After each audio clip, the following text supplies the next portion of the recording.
प्रायोजक हैं cancer healer centre, a new beginning. अब फिक्र की पॉलिटिकल फाइल खोलते हैं और चर्चा करते हैं औरंगजेब पर फैल रही आग की। महाराष्ट्र से शुरू हुई औरंगजेब वाली सियासी आंधी 1400 किलोमीटर की यात्रा करते हुए 48 घंटे बाद लखनऊ में लैंड कर गई और फिर धीरे से बिहार तक भी पहुंच गई। यूपी बिहार में तो जो हुआ सो हुआ। पहले ये देख लेते हैं कि आज इस विवाद के कर्ता धर्ता यानी समाजवादी पार्टी के विधायक अबू आजमी के साथ क्या हुआ। तो अबू आजमी को क्रूर मुगल बादशाह औरंगजेब के स्तुति गान के चलते पूरे बजट सत्र के लिए निलंबित कर दिया गया। विधानसभा का बजट सत्र 26 मार्च को समाप्त होगा, यानी तब तक वो सदन की कार्रवाई में हिस्सा नहीं ले पाएंगे। मंत्री चंद्रकांत पाटिल ने बुधवार को असेंबली में उनके निलंबन का प्रस्ताव पेश किया। सरकार ने कहा कि औरंगजेब की प्रशंसा में बयान देना छत्रपति शिवाजी महाराज और उनके बेटे छत्रपति संभाजी महाराज का अपमान है। उनके बयान को विधानसभा का अपमान बताया गया। इसके बाद निलंबन का प्रस्ताव ध्वनि मत से पारित कर दिया गया। सोमवार को अबू आजमी ने औरंगजेब के शासनकाल की तारीफ की थी, फिर मंगलवार को इस पर महाराष्ट्र में महाभारत छिड़ गई। उनको देशद्रोही कहा गया और फिर आज उनके खिलाफ कार्रवाई हुई है।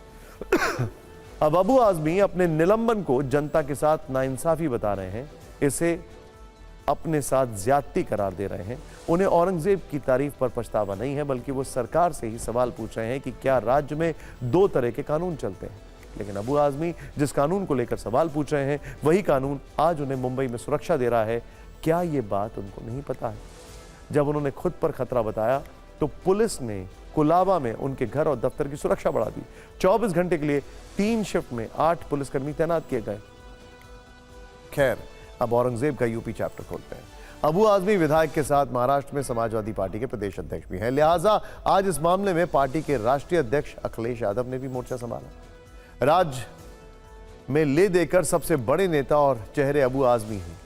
सो उनका निलंबन हुआ तो अखिलेश ने न केवल औरंगजेब प्रेमी अबू आजमी का खुलकर बचाव किया, बल्कि सोशल मीडिया पर पोस्ट भी लिख डाली। उन्होंने सवाल पूछा, निलंबन का आधार यदि विचारधारा से प्रभावित होने लगेगा तो अभिव्यक्ति की स्वतंत्रता और परतंत्रता में क्या अंतर रह जाएगा। हमारे विधायक हों या सांसद, उनकी बेखौफ दानिशमंदी बेमिसाल है। कुछ लोग अगर सोचते हैं कि निलंबन से सच की जुबान पर कोई लगाम लगा सकता है तो फिर यह उनकी नकारात्मक सोच का बचपना है। आज इस पर योगी आदित्यनाथ ने विधानसभा में खूब बोला। उन्होंने कहा कि जिनका आचरण औरंगजेब जैसा है वो उस पर गौरव करेंगे।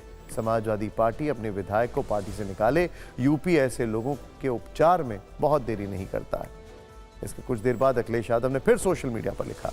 इस बार अंदाज जरा देसी था और वो लिखते हैं, जब आपन कुर्सी हिले तभी मन का आपा खोए, ऊका औरन के इलाज करे जो खुद ही बीमार हुए।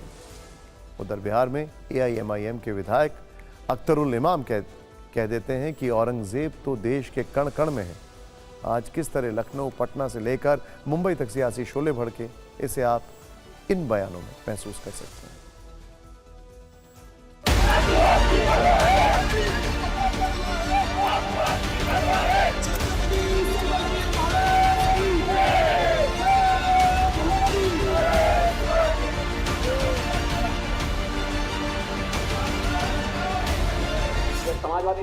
समाजवादी पार्टी का नेता, आपका विधायक घोषणा करो ना, उस कमबख्त को निकालो पार्टी से और उसको एक बार यूपी भेज दीजिए, बाकी उपचार हम अपने आप करवा लेंगे।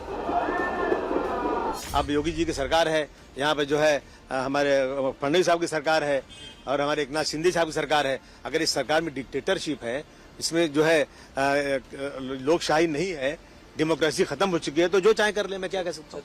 निलंबित करना ये बहुत कम है, क्योंकि हमारे देव पुरुष के बारे में, छत्रपति संभाजी महाराज के बारे में उन्होंने ये जो अपमानित जो चीज कही है, उनको ज्यादा से ज्यादा सजा मिलना चाहिए। योगी आदित्यनाथ का उपचार वाला बयान जरा चर्चा में है और वायरल भी हो रहा है।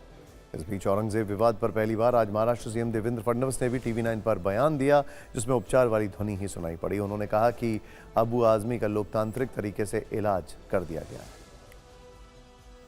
कि हमको ये इनसेंसिटिव लगता है, लेकिन जो बोलने वाले मूर्ख नहीं है, वो जानबूझकर बोलते हैं।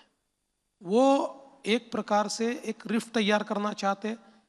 उनकी वोट बैंक में जो रेडिकल एलिमेंट है उसको वो एड्रेस करना चाहते हैं, इसलिए वो इस प्रकार की बात बोलते हैं। भारत के लिए और भारतीय मुसलमान के लिए भी औरंगजेब कभी हीरो नहीं हो सकता, मुसलमानों का भी हीरो नहीं हो सकता औरंगजेब।